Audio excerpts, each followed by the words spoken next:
Ini perjalanan batu Pak, sampai ke dasar neraka itu perjalanan berapa lama kata Nabi? Sab'ina kharifah, 70 tahun ma'asyal muslimin. Bayangkan ya akhi, batu besar jatuh itu baru nyampe ke dasar neraka, itu lama perjalanannya Pak jatuh, itu 70 tahun kata Nabi sallallahu alaihi wasallam. Begitu luasnya neraka ini saudara sekalian. Saya kadang-kadang juga kalau lihat dalam bahasa Al-Quran jemaah sekalian, dan Allah telah bersumpah Pak atas nama Allah Subhanahu wa ta'ala lewat lisan Rasulullah sallallahu alaihi wasallam, jangan khawatir, surga dan neraka ini dua-duanya akan aku penuhi. Mil'aihuma, dua-duanya akan penuhi kata Nabi, kata Allah Subhanahu wa ta'ala. Cuma kalau surga Pak sudah terpenuhi, ditutup Pak. Selesai sudah.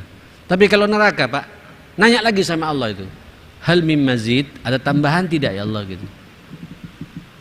Karena memang rakusnya tempat untuk menyiksa manusia. Nah, ikhwatal iman, sengaja saya sampaikan masalah ini supaya muncul pada diri kita saudara sekalian perasaan takut Pak. Hati-hati, dunia ini hanya sementara. Paling kita nikmati Allah paling lama Pak 60-70 tahun. Sampai yang di atas 70 tahun silakan, yang sudah kepala 7 Pak. Tidak enak semuanya Pak. Saya sejak 2 hari ini Pak, punggung saya bermasalah lagi jemaah sekalian. Ya, padahal baru 57 Pak. Tidak enak Pak, duduk kadang miring begini, kadang miring begini gitu. Itu manusia. Watil kal ayyam, begitulah hidup, diputar oleh Allah Subhanahu wa taala. Ujung-ujungnya apa nanti jemaah sekalian? Innalillahi wa inna, rugi Pak kalau sampai hanya berpikir sukses dunia. Manusia yang cerdas itu Pak sukses akhirat. Saya bisa masuk surganya Allah dan jauh dari nerakanya Allah Subhanahu wa taala. Mudah-mudahan jadi perenungan buat kita semua. Kita berdiskusi saja Pak, kita dialog. Mudah-mudahan kita semua dimasukkan ke surganya Allah Subhanahu wa taala dan kita semua dijauhkan dari nerakanya Allah Subhanahu wa taala. Tentu kita minta pada Allah mudah-mudahan Allah memberikan hidayah kepada kita. Tiada hari kecuali banyak amal saleh yang kita lakukan yang diridhai oleh Allah Subhanahu wa taala, dan Allah menutup rapat-rapat pintu maksiat kepada kita sehingga kita semuanya selamat dari ancamannya Allah Subhanahu wa taala. Rabbana atina fid dunya hasanah wa fil akhirati hasanah wa qina adzabannar. Rabbana ighfir lana wa tub alaina innaka antat tawwabur rahim. Allahumma arhamna bil Qur'an, Allahumma ihfazna bil Qur'an, Allahumma akrimna bil Qur'an, Allahumma hdina bil Qur'an, Allahumma saddid lana bil Qur'an, ya hayyu ya qayyum bi rahmatika nastaghits. Allahumma inna na'udzubika min jahdil bala wa darkis syaqa wa su'il qada wa syamatatil a'da bi rahmatika ya akramal akramin wa ya arhamar rahimin. Rabbana atina fid dunya hasanah wa fil akhirati hasanah wa qina adzabannar. Wa sallallahu ala sayyidina Muhammadin wa alihi wa sahbihi wa sallama tasliman katsira. Alhamdulillahi rabbil alamin. Saya kembalikan lagi kepada host. Luar biasa, merinding mendengar pembahasan khauf pada malam hari ini.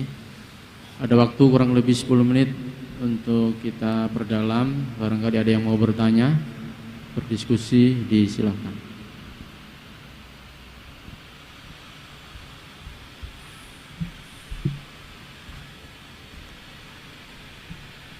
Bismillahirrahmanirrahim. Assalamualaikum warahmatullahi wabarakatuh. Assalam. Ustadz yang terhormat, tadi dalam ceramah tersirat sampai para nabi dan rasul iri karena ada manusia yang mendapat perlindungan. Saya mohon dengan segala hormat, ciri-ciri manusia yang mana yang sekiranya mendapat perlindungan seperti itu. Terima kasih. Ya. Nanti Pak kita akan bahas di kitab ini pula ada namanya babul ukhuwah, bab persaudaraan. Insya Allah Pak, kalau sampean saling cinta mencintai karena Allah, saling kunjung mengunjungi karena Allah, saling bersilaturahim karena Allah, saling memberi juga karena Allah, tidak memberi juga karena Allah, memarahi saudaranya juga karena Allah. Ini bukti bahwa kita ini bersaudara karena Allah. Dan Allah juga mengingatkan kepada kita, innamal mu'minuna ikhwah. Karakter orang beriman itu harus bersaudara. Harus bersaudara. Hati-hati Pak. Allah katanya sangat bangga, sangat senang. Ya, manakala ngelihat kita ini Pak, tidak punya musuh dalam hidup ini. Tidak ada gesekan hati di antara kita. Betul-betul bersaudara karena Allah, mencintai karena Allah. Apalagi yang kita cintai ini seiman, seakidah, ya, seagama dengan kita. Dan Allah mengatakan memang karakter orang beriman itu harus bersaudara gitu. Nah, itu Pak, nanti Allah mengatakan ainal mutahabbina fiyya. Mana orang-orang, kata Allah pada hari kiamat Pak, di padang mahsyar itu. Mana orang-orang yang saling cinta mencintai karenaku. Masya Allah. Ainal mutajalisina fiyya. Mana pula orang yang saling duduk karenaku. Mudah-mudahan Pak duduknya kita begini karena Allah Subhanahu wa taala ya. Ya. Wa ainal mutazawirina fiyya. Mana orang-orang yang saling kunjung mengunjungi karenaku. Jadi silaturahimnya itu Pak karena Allah. Bukan karena kepentingan. Bukan karena ingin menawarkan barang juga Pak. Ya tidak apa-apa menawarkan barang ya, tapi niatkan kita semata-mata saya berkunjung karena Allah, bersilaturahim karena Allah, bukan berharap kopi, bukan berharap tidak, karena Allah. Dan yang menerima juga welcome pula jemaah sekalian. Wa ainal mutabadzilina fiyya. Mana pula orang yang saling berbagi satu sama lain karena aku, karena Allah Subhanahu wa taala. Sekarang kata Allah Subhanahu wa taala, ya, aku siapkan tempat, ya, tempat katanya Pak, manabir. Saya seperti mimbar Pak, kayak mimbar ini jemaah sekalian, dan sampean berada di tempat yang sangat tinggi, semua orang melihatnya jemaah sekalian. Bahkan kata Nabi, membuat para nabi terkesima, ingin pula mendapatkan kedudukan seperti itu, ada kecemburuan gitu. Walaupun saya yakin Nabi pasti mendapatkan lebih banyak lagi jemaah sekalian. Kok bisa orang seperti ini mendapatkan? Kenapa? Rahasianya karena di antara kita ini Pak tidak ada perseteruan, tidak ada permusuhan. Maka hati-hati Bapak, saya faham di akhir zaman seperti ini fitnah luar biasa ya. Ya, permusuhan antar sesama muslim, antar kelompok dakwah, antar kelompok organisasi, antar yayasan, bahkan ada perseteruan antar masjid Pak, bisa dibayangkan. Karena ada fastabiqul khairat yang kurang sehat. Saling membanggakan masjidnya, saling membanggakan kelompoknya, hanya kemudian tidak ketemu jamaah sekalian. Kita Pak setiap lihat seorang muslim, tampilannya muslim, dia berla ilaha illallah, dia mengatakan Muhammadur Rasulullah, salatnya juga sama dengan kita, Rabbnya juga sama dengan kita, nabinya juga sama dengan kita. Ini saudara saya yang harus saya cintai karena Allah Subhanahu wa taala. Orang-orang seperti itu Pak yang akan mendapatkan mimbar yang terbuat dari berlian kata Nabi sallallahu alaihi wasallam. Mudah-mudahan kita termasuk orang-orang yang seperti itu insyaallah. Naam. Assalamualaikum Ustaz. Assalamualaikum warahmatullahi wabarakatuh. Izin bertanya, bagaimana cara kita menyikapi rasa takut itu? Kenapa? Bagaimana cara kita menyikapi rasa takut itu supaya kita makin mendekatkan diri kepada Allah dan mendapatkan ridho Allah? Bagaimana cara kita menyikapi rasa takut kita? Rasa takut. Ya, menyikapi rasa takut kita supaya kita lebih mendekatkan diri kepada Allah dan mendapatkan ridhonya. Tidak ada jalan lain ya akhi. Nanti ada hadisnya di sini, man khafallaha adlaj. Barang siapa takut kepada Allah, adlaj. Apa adlaj ini? As-sairu bil lail. Orang itu meningkatkan ibadahnya pada Allah Subhanahu wa taala.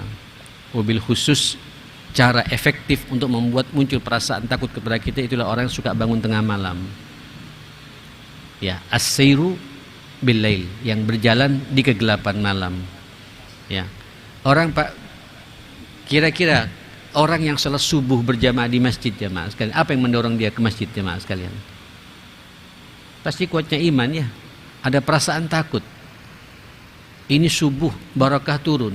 Ini subuh Allah menyaksikan kita. Kok bisa kemudian kita tidur? Kalau orang tidak punya perasaan takut, ya tidak ke masjid.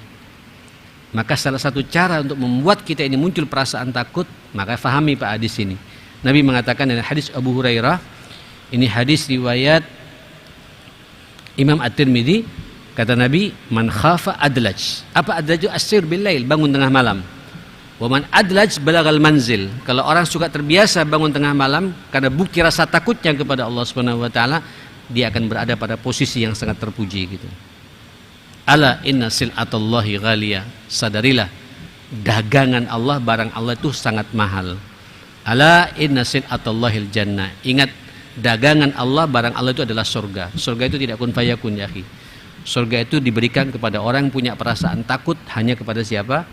Allah. Buktinya apa? Dibuktikan dengan ibadah yang benar, menjauhi maksiat kepada Allah, berteman dengan orang-orang yang dekat dengan Allah Subhanahu wa taala. Insyaallah itu cara efektif untuk kita punya perasaan takut kepada Allah Subhanahu wa taala. Naam. Yang lainnya.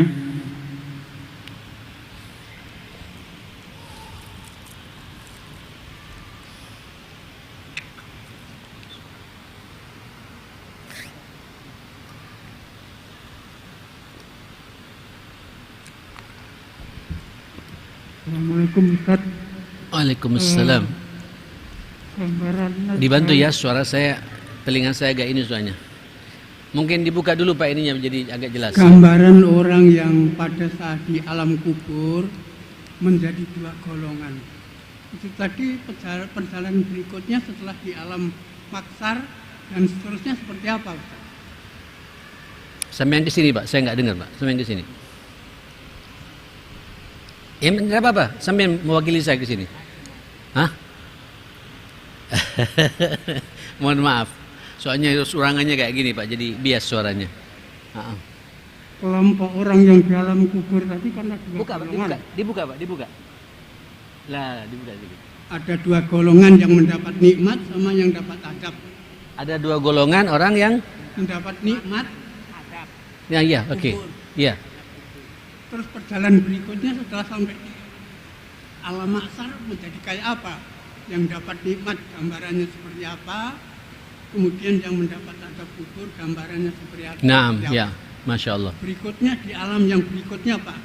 Alam masyar. Seperti ya gambaran. Ya. Terima kasih. Assalamualaikum warahmatullahi wabarakatuh. Pertanyaan ini Pak, saya jadi teringat apa yang terjadi kepada Sayyidina Utsman bin Affan radhiyallahu an. Ketika Nabi memberikan arahan seperti ini,